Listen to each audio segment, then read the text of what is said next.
Bueno, pues ya yo creo que es evidente que este tipo de comportamiento, su comportamiento fue inadecuado o no estuvo acertado en la forma de actuar y bueno, yo soy una persona que siempre me gusta que haya respeto a las personas, independientemente de que sean hombres, mujeres o por lo que sea, por el color de la piel o por su etnia y demás.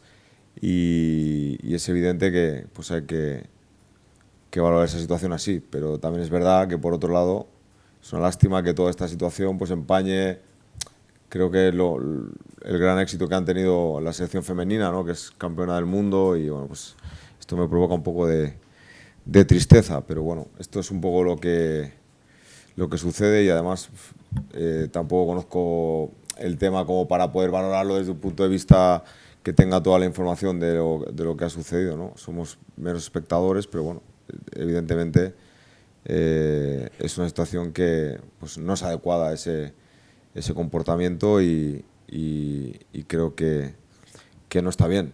A partir de ahí también piensa que yo tengo un montón de cosas también en las que pensar en mi día a día, ¿no? Como para poder valorar este tipo de situaciones.